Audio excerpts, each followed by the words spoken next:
Welcome student in our today's online section of subject mechatronics. Today we are going to see the hydraulic and thermal analysis of a system. So let's start it.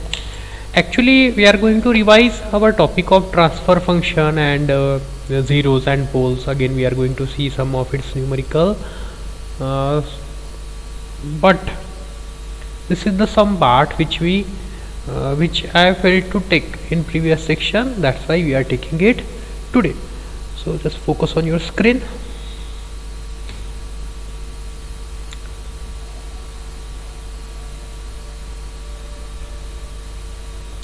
Okay, wait a minute.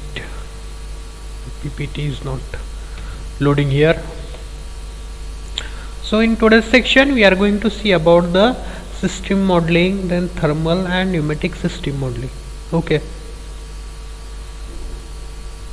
so here we are.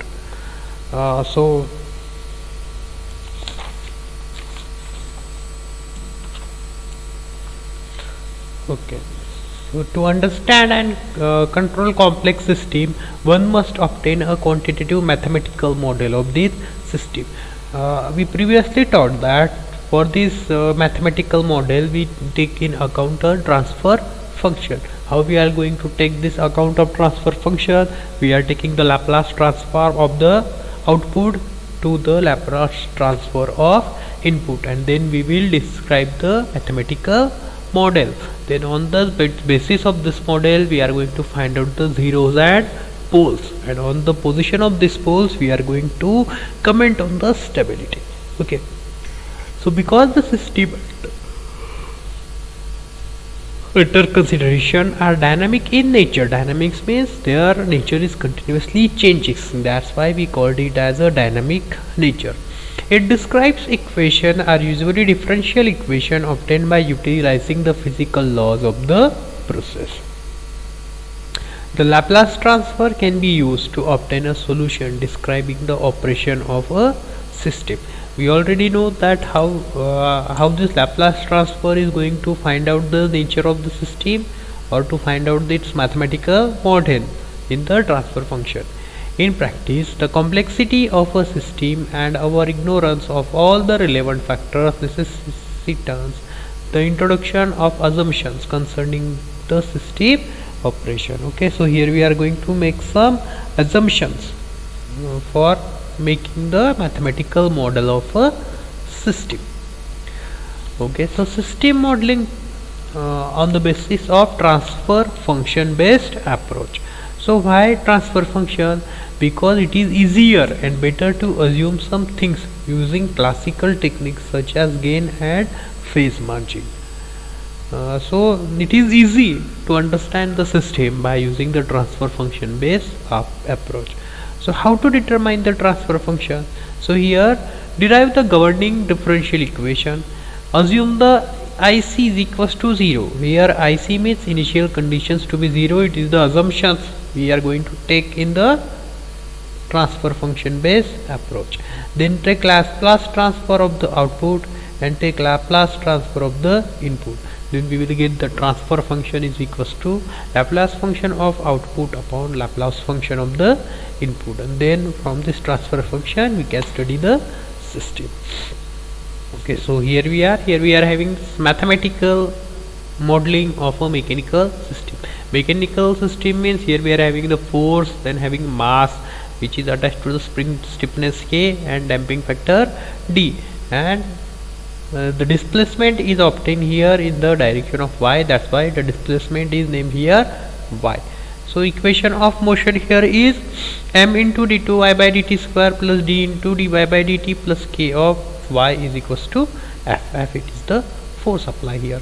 So we already learned this equation in the numerical itself. So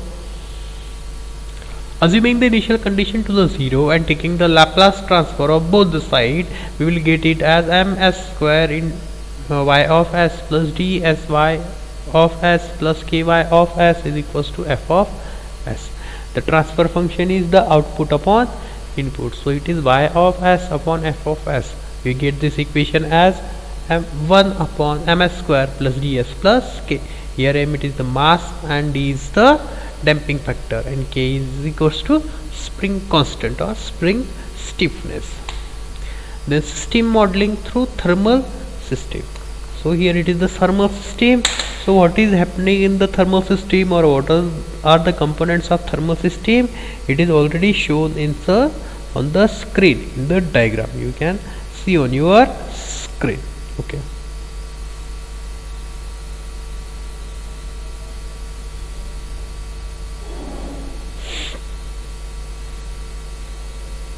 Okay, so now we are going to study. So consider it is a closed insulated vessel filled with a liquid. So it is a vessel and which is filled with a liquid and contains an electrical heater immersed in a liquid. So it is the heater which is immersed in a liquid. Heating element is contained with a metal jacket and has a thermal resistance RHL. So it is having a jacket having a resistor. So heater having a jacket having resistance RHL. The thermal resistance of vessel and its insulation is RLA. So it is vessel insulation is RLA. Heater has a thermal capacitance CH. It is the heater having capacitor CH, and liquid has a thermal capacitance as CL.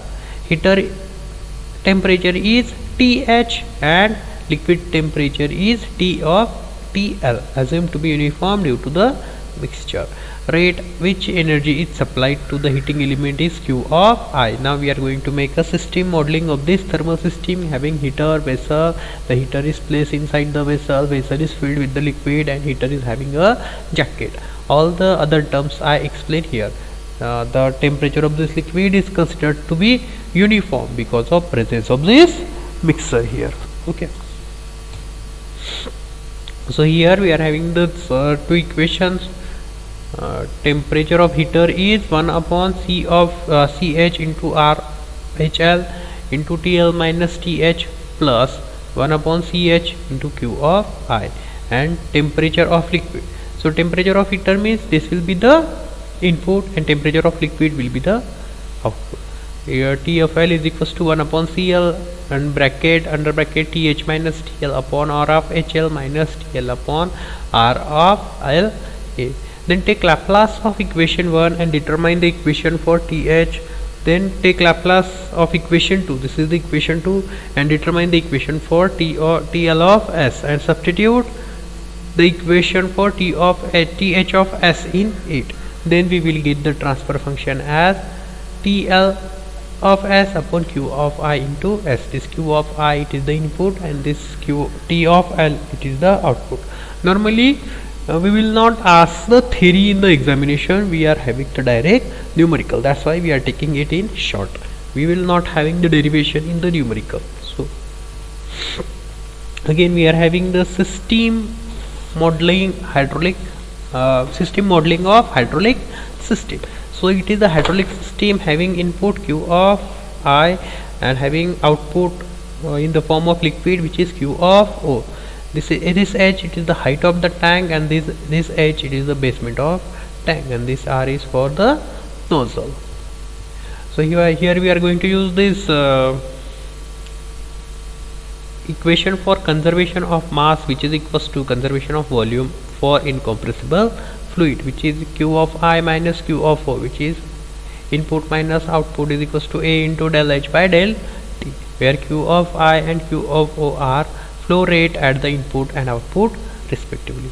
A is the cross sectional area of the tank, and H, it is the height of the liquid in the tank. The exit flow rate can be approximated using Q of O is equals to G into H upon R, where R is the resistance to the flow. Substituting we will get Q of O is equals to H plus G upon AR into H, which is equals to 1 upon A into Q of I. This H plus G upon AR into H is equals to 1 by A into Q of I. Here, assuming all initial conditions to be 0 and taking Laplace, we get it as SH of S plus G upon AR H of S is equals to 1 upon A into Q of I into S. The transfer function is H of S upon Q of I of S is equals to R upon A into R S plus G, and it is the transfer function of the hydraulic system. Now this is the function of poles and zero. We already take it, but today we are going to revise it.